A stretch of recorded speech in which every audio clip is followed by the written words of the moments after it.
Early in the day, shade isn't such a big deal, but once the sun starts to cook, smallmouth take cover in the shadows of bridges, submerged logs, ledge rock overhangs, or grass beds. Do a little wading and your ankles will quickly tell you why they're in the shade of a tree. It's often 10 degrees cooler there.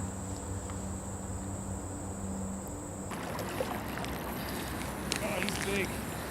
He's running all kinds of long off.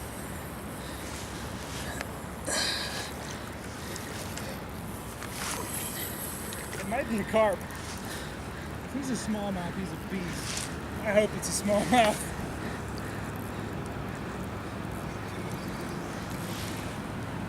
But he was in the ledge trenches, down in the shady spot.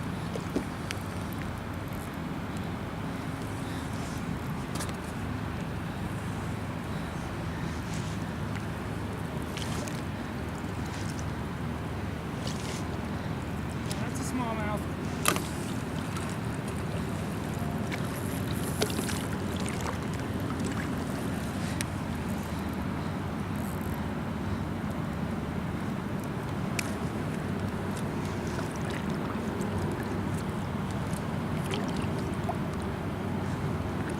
It's a big one.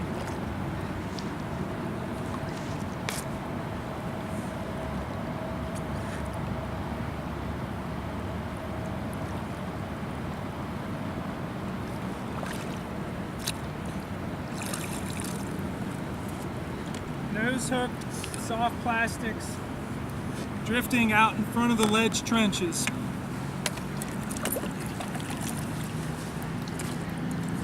I don't even have the bait still, but he took it.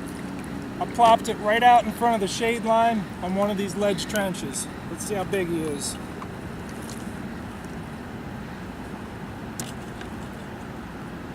Yep, 19-incher.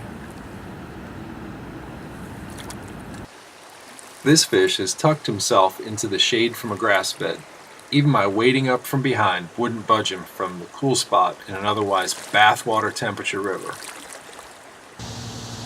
I've watched pods of big smallmouth for hours, migrating with bridge shade as the hot sun arcs its path across the sky.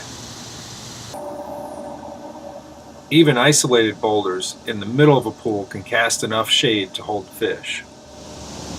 It's probably hard to see on film here, but Chris just cast to it what I refer to as a boulder boil.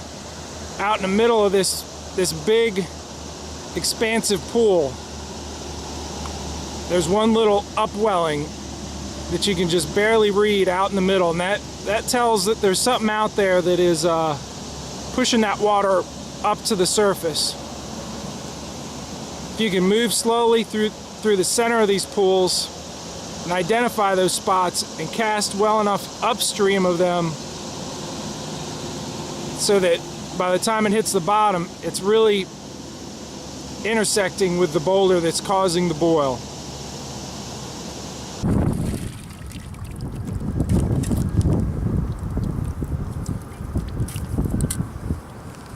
Standing up allows you to see the shade lines from boulders. It's probably 10 to 15 feet all the way around there, but those boulders came up to within 2 or 3. Casting accuracy when targeting shade is another separator of good anglers from great ones. If your bait lands 6 inches short of the shade line, bring it back in quick and try again. Line up your cast with the length of a log's shadow and trace its entire length. Do the same with ledge trench shade. Get your copy of River Smallmouth Summer Patterns at confidencebaits.net.